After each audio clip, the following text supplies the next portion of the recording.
He walked in with full financing, a steady job, and a dream. But before he could even test drive the car, the cops were called on him. What happened next left a nation talking. The lot shimmered in the late afternoon sun as Terrell Gaines pulled up in his 2012 Honda Accord. He had driven this car for over a decade. Every scratch, every faded spot on the hood held a memory.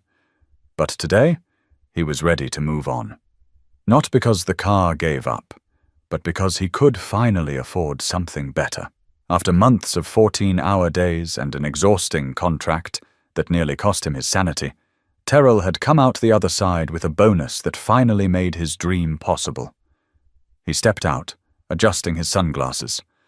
Polo shirt tucked in, fresh khakis, and the unmistakable walk of a man who knew exactly what he came for. He wasn't there to browse. He already knew the specs of the SUV he wanted, down to the trim and towing capacity. All he needed was a test drive, a handshake, and a pen. The showroom at Beckman Auto Group in Charleston, South Carolina, was unusually quiet for a Tuesday. A young white salesman, mid-20s, thin frame, short blonde hair, watched Terrell walk in. His name tag read, Kyle. "Hey there, can I help you with something?" Kyle asked, his tone polite but flat. Terrell smiled and held out his hand. "Yeah, I'm here to look at the 2024 Navigator L Reserve. Got the pre-approval right here," he said, pulling out a neatly folded letter from his jacket pocket. Kyle glanced at it without taking it. "Okay, you want to see the sticker first? It's priced pretty high." "I'm aware. I already ran the numbers. I'm comfortable with it." Terrell replied, still smiling, still polite. There was a pause long enough for Terrell to feel it. Not panic, just a change in temperature. A moment too long to ignore. Kyle finally motioned toward the lot. "It's around back. I'll grab the keys." "Mind if I ask what you do for a living?" "Software engineer," Terrell said simply. "Contracted on a logistics upgrade for Port of Charleston." Yeah? That stuff's complicated," Kyle muttered, as if trying to piece together a puzzle that didn't quite fit. While Kyle went inside to fetch the keys, Terrell wandered outside to the back of the building, where the navigators were lined up. He stopped next to a black one, deep gloss, chrome wheels, cream interior. It was everything he'd visualized over the past 3 years, but Kyle didn't come back. Instead, another man walked out, mid-40s, dark blue dress shirt, grey goatee, stiff body language. His name tag read, Travis Manager. Terrell's smile stayed, but his jaw tightened ever so slightly. "Afternoon," Travis said. "Kyle said you're interested in the reserve." "Yes, sir. I've got financing through Palmetto Credit. My approval letter is in the folder," Terrell replied, extending the packet again. Travis didn't take it either. "Just curious, what made you decide on the Navigator?" Terrell tilted his head. "I've been eyeing it for a while. Needed something that can handle long trips, tech features, and family stuff." "You've got a big family?" Travis asked. Terrell hesitated. "No, but I look after my niece and nephew on weekends. It helps to have space." Travis gave a short nod, but didn't look convinced. "Mind if I ask how much you're putting down?" Terrell blinked. "I mean, it's all in the paperwork. The letter details the financing, including my down payment." I know, Travis said quickly. "Just for conversation's sake." Terrell exhaled lightly. This wasn't conversation. This was vetting. He had answered these kinds of questions 100 times before, but not here, not now, and not when he was trying to buy something he could clearly afford. Kyle returned, empty-handed. "Sorry, keys are locked in the test drive drawer. Only the senior manager can open that." "Might be a bit." Terrell stared at both of them. "Is there a reason I'm not being shown the car I asked for?" Travis rubbed his hands together. No, it's just protocol. Things have to be cleared, especially with high-end vehicles." Terrell looked back at the SUV. "I came ready. You can verify everything in 5 minutes." But instead of grabbing the folder, Travis glanced at Kyle, then back at Terrell. The air shifted again. But something told Terrell this wasn't about protocol, and the real test had just started. Terrell stood next to the Navigator for several minutes, watching the two men whisper inside the showroom. They weren't in a rush. One leaned against a desk, the other scrolled through something on a tablet. No keys, no clipboard, no car. Just waiting. For what, he wasn't sure. He checked the time. 4:36 p.m. He had planned to pick up groceries after this, maybe stop by his sister's house for dinner. But now, his plans felt like they belonged to someone else. His stomach tightened, though he hadn't moved. A quiet type of frustration crept in. Not loud, not dramatic, but cold and familiar. Inside, Travis stepped out again, arms crossed. "Mind coming back inside for a minute?" he asked. Terrell followed, walking past two sales associates who suddenly found their phones more interesting than anything else in the room. Inside Travis's glass-walled office, Terrell took a seat. Travis remained standing. Kyle leaned against the doorframe. "So," Travis started, trying to sound casual, "we just want to double-check a few things." "Like what?" Terrell asked. "Your credit letter. Do you mind emailing it instead of handing over a printout?" "Sure," Terrell replied calmly. He opened his phone, found the PDF from Palmetto Credit Union, and sent it to the address on the business card Travis had given him. Then he sat there while Travis typed slowly on his desktop. "You have a LinkedIn?" Travis asked suddenly. Terrell looked up. "Yeah? Why?" "Just for verification. Want to make sure everything lines up." Kyle snorted a laugh from the doorway. Travis didn't even flinch. Terrell narrowed his eyes. "What do you think is going to line up on LinkedIn that isn't on my loan documents?" Travis didn't answer. He kept typing. After a beat, Terrell spoke again, his voice quiet but firm. "You didn't ask the guy who walked out of here with a Tahoe 15 minutes ago if he had LinkedIn. You didn't ask where he works or how big his family is." "That guy's a regular customer," Travis shot back. "No, he's not," Terrell replied. "I saw your interaction. First time, just like me." Travis looked away. Another associate knocked gently and poked her head in. "Hey, Travis, you got a minute?" "Later," he muttered. The woman looked at Terrell, paused, and left. Then came the kicker. Travis leaned forward slightly, choosing his words. "Look, we've just had situations. People trying to pose as buyers, walking off the lot with cars under false approvals. I'm not saying that's you. Just being careful." "Careful?" Terrell repeated. "So you assume fraud?" "No, we just... You know how long I've been working? You know how hard I worked to get here?" Silence. "Do I look like someone who needs to fake my way into a car?" No answer. Travis shifted. Kyle cleared his throat and looked down. Terrell stood. "You want to verify something? Call the credit union. They'll tell you everything you need to know. But I won't sit here like I'm applying for parole." He walked toward the exit of the office. Travis didn't stop him. Kyle moved aside. Back outside, Terrell leaned against the railing near the lot. His phone buzzed. His sister, probably checking in. He didn't answer. He needed to breathe. Behind him, another customer watched from a distance. A middle-aged woman in jeans and a blazer. She'd been sitting in the waiting area. Her eyes followed Terrell as if she knew something wasn't right. Inside, Travis picked up the phone. "Yeah, it's Travis. We've got a situation. Can you send a unit over? Just want to be safe." But what Travis didn't know was that someone else had started recording. Quietly, from across the lot. The heat outside had shifted, not from the weather, just the weight of it all pressing down. Terrell stood alone by the SUV, arms crossed, trying to keep calm. A calm man isn't threatening. A calm man is safe. That's what they say, right?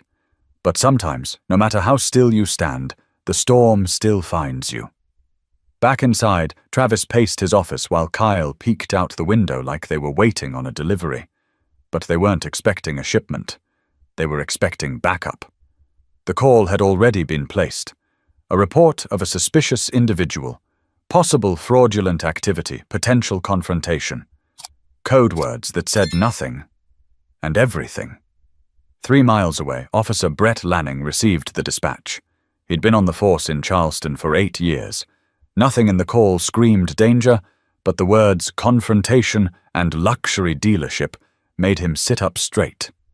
He took his time getting there. Didn't hit the lights. Outside the showroom, Terrell checked his phone. 2 missed calls from his sister, a text from his friend Theo. "How'd it go? You driving off the lot yet?" He didn't answer. He wasn't sure how to explain what this was. It wasn't outright. It wasn't loud. It just sat in the room like smoke, subtle, invasive, always hanging in the air. Behind him, the woman in the blazer had moved to her car, phone angled low. She wasn't filming out of boredom. Something had clicked for her. Terrell turned to head back inside when the sound of a car slowing down caught his ear. He looked up. A black SUV with police lights, no sirens, pulled into the parking lot. 2 officers stepped out. One was Brett. The other, Officer Jen Marano, was younger, a little more cautious in her movements.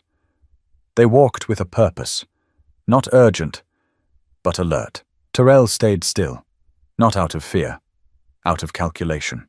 The lead officer approached. "Sir, can we speak with you for a moment?" Terrell raised an eyebrow. "Sure. What's this about?" The officer kept his hand near his belt, not on the weapon, but close enough to say, "Don't move too fast." "We got a call from the dealership. They had some concerns about a possible issue with paperwork." Terrell looked directly at him. "My name is Terrell Gaines. I have pre-approval from my credit union. I've done nothing wrong." The officer nodded, still wary. "You mind showing ID?"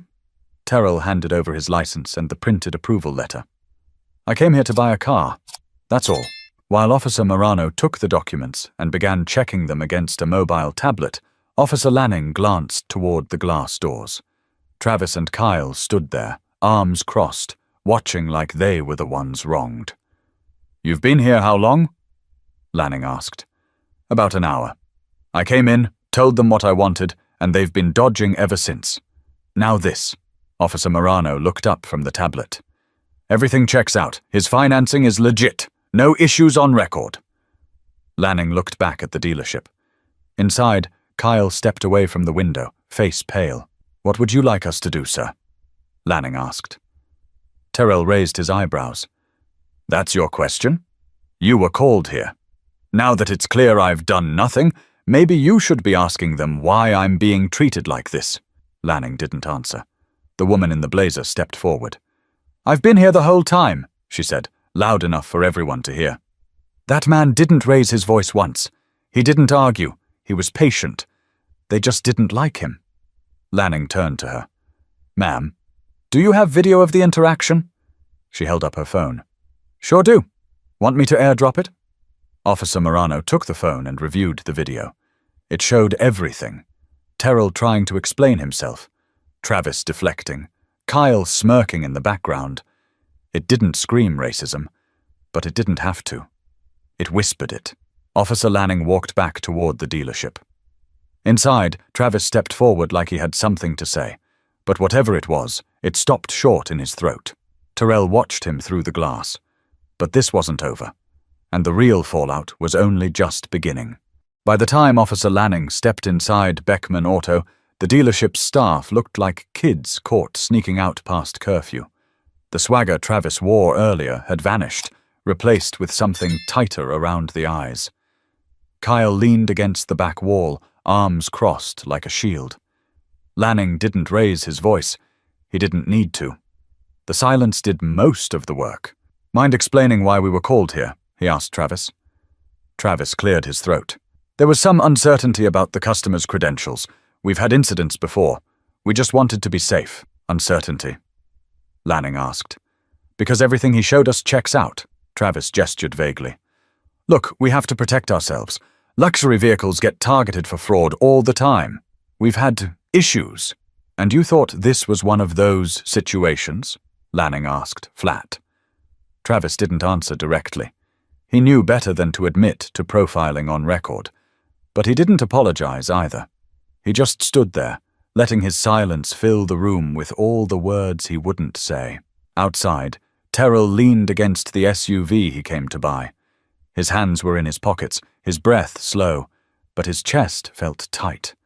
Like he'd been holding in something heavy for far too long. He didn't want to look angry. That would only make the story easier to twist. Officer Marano returned his documents with care. "You're good, sir, and I'm sorry for how this played out." He nodded once. "Not your fault." "I know," she replied softly. But still, the woman with the phone, her name was Beth Garrison, a teacher from Mount Pleasant, stood nearby, still holding her phone. She wasn't just a bystander anymore. She'd become part of the story without asking for it, and she wasn't backing down. "Are you filing a complaint?" she asked Terrell, her voice low but firm. He looked over. "Not yet. I hope you do. That was disgusting." He didn't respond. There wasn't much to say. Inside, the manager finally stepped back out. "Mr. Gaines," Travis called. "If you'd still like to move forward with the purchase, we can—" Terrell turned around slowly. "No." Travis blinked. "No?" he repeated, trying to recover his footing. "I came here with everything ready. You ignored me. You questioned me. You called the police on me. And now you want to make a sale." "It wasn't personal," Travis said too quickly. Terrell's voice stayed steady. "That's exactly what it was." The words cut the air like glass. A few more customers had trickled in by then. They weren't close enough to hear the whole exchange, but they saw enough. They saw the cops. They saw the tension. They saw Terrell refusing the deal. Beth turned her camera back on. Terrell didn't raise his voice, didn't make a speech. He just looked around at the people in the lot, looked at the black Navigator he had wanted so badly, and walked away, straight to his car. He got in, shut the door, and sat for a moment. No music, no call, no ignition. Just silence. Not because he was broken, but because he was processing. Then he turned the key, pulled out of the lot, and left. No drama, no threats, just quiet power. Behind him, Beth uploaded her video with a short caption. "Black man tries to buy a car. Staff calls the police. You tell me what part of this makes sense." By nightfall, it had nearly 500,000 views. But what that video triggered, across phones, timelines, and living rooms, was bigger than any of them expected. That night, the video hit social media like a dropped match in dry grass. It didn't need flashy edits or dramatic music. Just the raw, steady footage of Terrell standing still while authorities surrounded him. His calm was the loudest part of it. Beth Garrison's post was reshared by a local activist group, then picked up by a regional journalist who recognized the dealership in the background. By morning, it was on Twitter, TikTok, and YouTube. The hashtags weren't clever. They were direct. "Buying while black" @Beckman Auto /Charleston calls cops. By 8 o'clock a.m., Beckman Auto's inbox was full. Emails from former customers, news outlets, even a few national civil rights attorneys. Their voicemail couldn't keep up. The dealership's Facebook rating dropped from 4.8 stars to 2.3 overnight. The comments were brutal and relentless. "Is this how you treat paying customers? Do you verify LinkedIn accounts for everyone, or just the ones that make you uncomfortable? Shameful. You lost my business for good." Inside the showroom, Travis was pale, jaw clenched, trying to hold it together. Kyle tried to delete his own social media accounts, but it was too late. Screenshots were everywhere. "I didn't say anything racist," he kept insisting. "You didn't have to," one of the receptionists muttered under her breath. The dealership's owner, Richard Beckman, a man in his 60s with more money than patience, stormed in just before noon. He slammed the office door shut and pulled up the video. "This is what I wake up to?" he barked at Travis. "What the hell were you thinking?" "I was following protocol," Travis replied, flustered. "High-value car, unverified identity. He had pre-approval." Beckman snapped. "And you called the cops? Are you out of your damn mind?" Kyle tried to speak, but Beckman cut him off with a glare. "We're issuing a statement, now. I want this out within the hour." The dealership scrambled to clean the mess. Their first attempt at a public response was a disaster, a cold, vague apology that said nothing. "We regret the situation that occurred and are reviewing our internal protocols to ensure all customers are treated fairly." The comment section erupted. "Regret the situation? That's not an apology. That's damage control. Say his name. Say what you did." Meanwhile, Terrell was sitting in his apartment, laptop open, coffee untouched. His phone buzzed every few minutes, friends checking in, journalists asking for interviews, attorneys offering representation. His sister called. This time, he answered. "You okay?" she asked. "Yeah," he said after a pause. "Just tired. They made you look like a threat for trying to buy a car." "I know. What are you going to do?" He stared out the window for a long second. "Not sure yet, but I'm not letting this slide." His friend Theo called next. "Man, I saw the video. You went through all that and still kept your cool. I would have lost it. I thought about it." Terrell admitted. "But then what? They'd spin it. See? Aggressive, loud, dangerous. They don't get that out of me." By early afternoon, local news outlets were at the dealership. A few protesters stood out front with handmade signs. "He was a customer, not a criminal. We're not threats. We're shoppers." Terrell wasn't there. He didn't want to stand in front of cameras. Not yet. Instead, he answered an email from a local journalist named Camille Rivers. She requested a sit-down, just him and a small crew. He hesitated, then agreed. They met at a public library the next day. No lights, no dramatic setup, just a corner table and a couple of microphones. Camille leaned in. "Do you want justice?" Terrell thought for a moment. "I want the next guy who walks in looking like me to leave with his keys instead of being treated like a criminal. If this helps make that happen, then yeah, I want that." But the dealership had no idea how far this would reach, or how quickly the story was about to outgrow their control. By Friday morning, the story had jumped from regional headlines to national conversation. News anchors debated the footage. Panelists dissected Terrell's calm under pressure. Think pieces flooded the internet with titles like "The Cost of Presumption" and "When a Loan Letter Isn't Enough." Charleston's mayor issued a brief statement calling the incident unfortunate and an opportunity for reflection. Terrell read it twice and closed the tab without finishing. Back at Beckman Auto, the pressure was relentless. Protesters lined the sidewalk every morning, holding signs that grew sharper with each passing day. More than a few customers cancelled upcoming purchases. At least one major financing partner paused their relationship with the dealership, citing reputational risk. Inside, Travis barely spoke above a whisper anymore. Kyle stopped coming in altogether after his full name and work history were posted on a community watch forum. The receptionist gave her notice, tired of fielding angry calls and being asked questions she had no part in answering. On Saturday, Beckman Auto issued a second statement. This time it was different. "We want to publicly apologize to Mr. Terrell Gaines. Our handling of his visit to our dealership was wrong. Mr. Gaines came with proper documentation, respect, and a clear intent to purchase a vehicle. He deserved better from us, and we failed. We are committed to retraining our staff, reviewing our policies, and reaching out to Mr. Gaines privately. We apologize not just to him, but to our entire community." It was better, but not enough. That night, Terrell sat down with Camille Rivers again, this time for a follow-up piece. "They're scrambling now," she said, flipping through her notes. "Does any of it feel genuine to you?" "I think they're scared," Terrell replied. "Scared of losing money, scared of the attention, scared of what this says about them." "And how do you feel?" He leaned back in the chair, eyes steady. "I don't need an apology. I needed respect. That's not something you hand out after the fact. It's something you show up front. They failed at that. Do you plan to sue?" Terrell paused. "I've talked to a few attorneys. But honestly, it's not about the lawsuit. It's about the message. You don't get to treat people like suspects just because they don't fit your expectations." Camille closed her notebook. "I think people needed to hear that." He nodded. "So did I."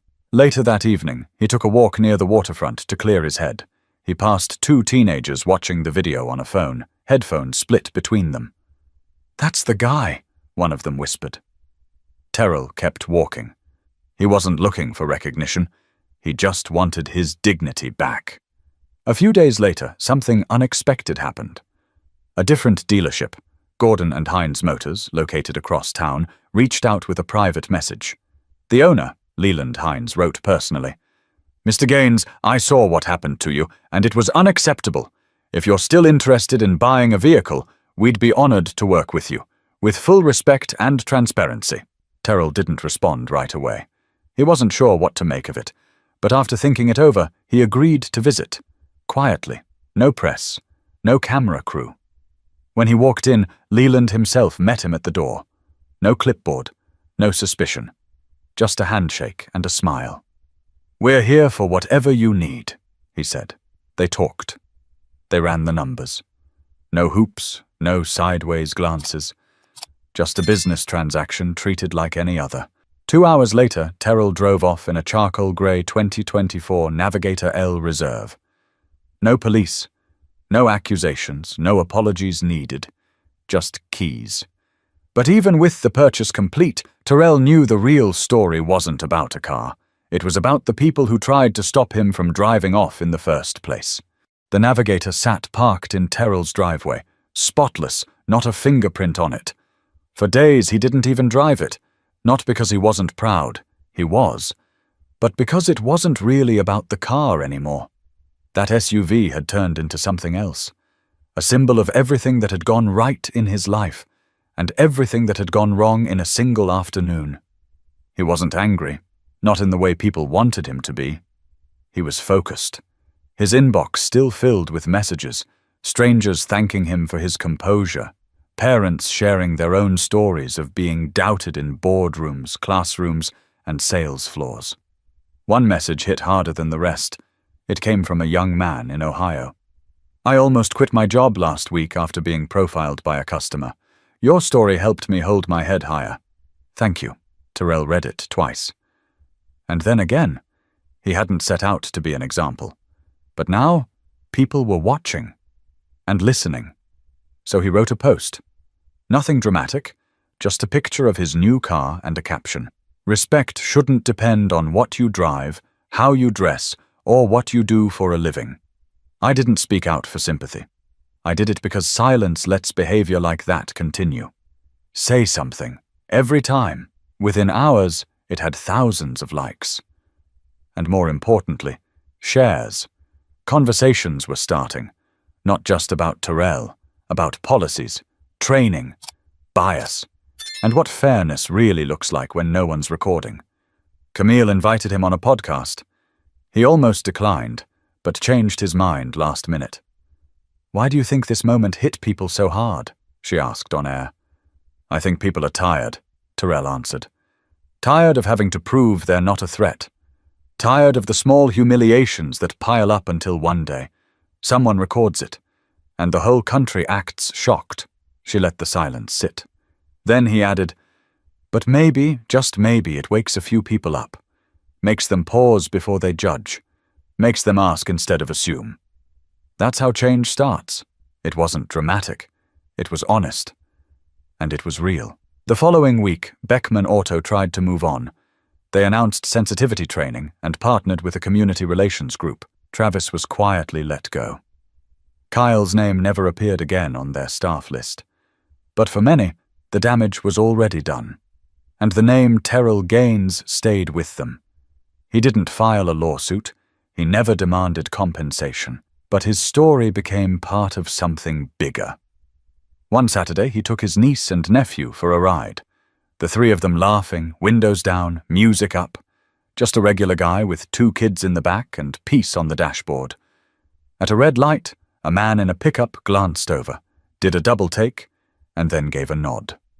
Not the performative kind, just acknowledgement. Terrell nodded back. He didn't need recognition, just respect.